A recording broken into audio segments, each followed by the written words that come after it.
नमस्कार। आज हम ना भारत के 4 बिल्कुल अलग-अलग हिस्सों से 4 बड़ी खबरों पर नजर डालेंगे और कोशिश करेंगे ये समझने की कि ये सब मिलकर देश की क्या तस्वीर बनाती हैं। ये खबरें भले ही एक दूसरे से काफी अलग लगें, लेकिन ये हमें देश की मौजूदा चुनौतियों और उम्मीदों के बारे में बहुत कुछ बताती हैं। इसे ऐसे समझिए जैसे ये खबरें ना एक बड़ी सी पहेली के 4 टुकड़े हों। एक टुकड़ा जुड़ा है हमारी सुरक्षा से, तो दूसरा कानून व्यवस्था से, तीसरा टुकड़ा समाज के फिर से खड़े होने की कहानी कहता है और चौथा वो हमें ले जाता है डिजिटल दुनिया की चुनौतियों में। आइए इन टुकड़ों को एक एक करके देखते हैं और समझते हैं कि ये मिलकर भारत की कौन सी कहानी कह रहे हैं। तो तैयार है? चलिए सफर शुरू करते हैं। पहले हम चलेंगे कश्मीर की वादियों में चल रहे एक अहम ऑपरेशन को देखने, फिर सीधा दिल्ली, सुप्रीम कोर्ट की हलचल को समझने। उसके बाद केरल से आ रही एक उम्मीद भरी कहानी सुनेंगे और आखिर में देखेंगे कि ये डिजिटल खतरे आखिर हैं क्या। तो हमारा पहला पड़ाव, जैसा कि मैंने कहा, कश्मीर है।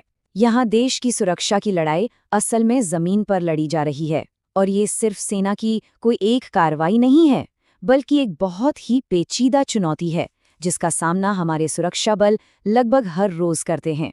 और यहाँ से जो सबसे बड़ी खबर निकल कर आ रही है वो ये है कि सुरक्षा बलों ने आतंकवादियों को मदद पहुंचाने वाले एक पूरे के पूरे नेटवर्क को ही तबाह कर दिया है।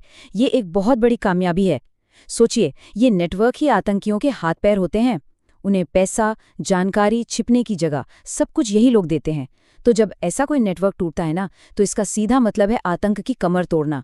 ये जो ऑपरेशन हुआ वो जम्मू कश्मीर के राजौरी जिले में हुआ। अब आप सोच रहे होंगे कि सिर्फ एक ही तो गिरफ्तारी हुई है, लेकिन देखिए ये बहुत अहम है, क्योंकि अक्सर ऐसे मामलों में एक कड़ी हाथ लगने से ना पूरी की पूरी चेन का पर्दाफाश हो जाता है, जिससे भविष्य में होने वाले कई हमलों को रोकने में मदद मिलती है। चलिए अब जमीन की लड़ाई से निकलते हैं और देश की सबसे बड़ी अदालत की तरफ बढ़ते हैं।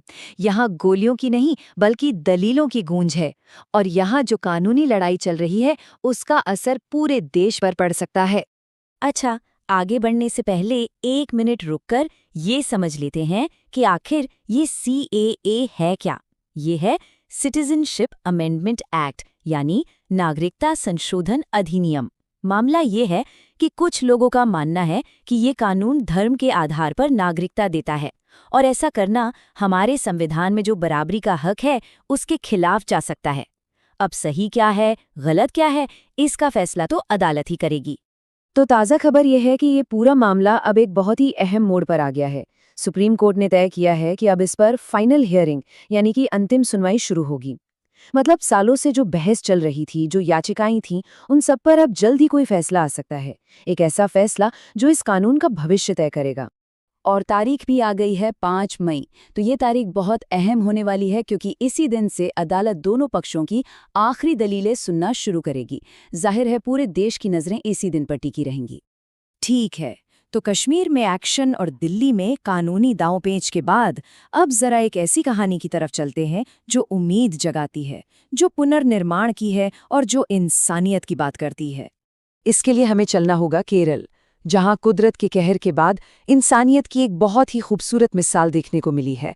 वहां एक पूरी की पूरी नई टाउनशिप बनाई गई है उन परिवारों के लिए जिन्होंने एक आपदा में अपना सब कुछ खो दिया था।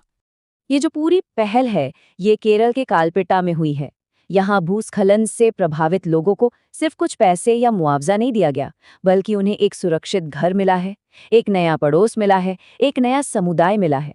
और इस प्रोजेक्ट को कितनी अहमियत दी जा रही है, इसका अंदाजा इसी बात से लग जाता है कि इसका उद्घाटन करने खुद केरल के मुख्यमंत्री पहुंचे। और अब आते हैं हमारी आज की आखिरी खबर पर।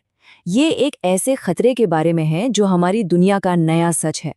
एक ऐसा खतरा जो किसी सरहद को नहीं मानता और पूरी तरह से आधुनिक है। इस केस में ना जांच की जो प्रक्रिया है वो अपने आप में एक पूरी कहानी है। पहले कई जगहों पर बम की धमकी वाली ईमेल भेजे गए, जिससे जाहिर है दहशत फैल गई। फिर हमारे डिजिटल जासूस काम पर लगे और उन्होंने इन ईमेल्स का सोर्स पता है कहाँ खोज निकाला? बांग्लादेश में एक सर्वर तक। और अब जाकर इस मामले में आधिकारिक जांच शुरू हो चुकी है। ये दिखाता है कि आज के खतरे कैसे ग्लोबल हो चुके हैं। तो जब हम इन चारों कहानियों को एक साथ जोड़कर देखते हैं, कश्मीर में ज़मीनी ऑपरेशन, दिल्ली में कानूनी लड़ाई, केरल में पुनर्निर्माण और ये डिजिटल थ्रेट, तो एक बात बिल्कुल साफ हो जाती है। आज भारत की सुरक्षा सिर्फ सरहदों पर तैनात सैनिक नहीं कर रहे। सुरक्षा की ये लड़ाई अदालतों में भी लड़ी जा रही है, आपदा से तबाह हुए गांवों में भी लड़ी जा रही है और इंटरनेट के अदृश्य जाल में भी। मतलब देश एक ही वक्त में कई अलग अलग मोर्चों पर चुनौतियों का सामना कर रहा है। और ये सब हमें एक बहुत बड़े सवाल पर लाकर खड़ा कर देता है।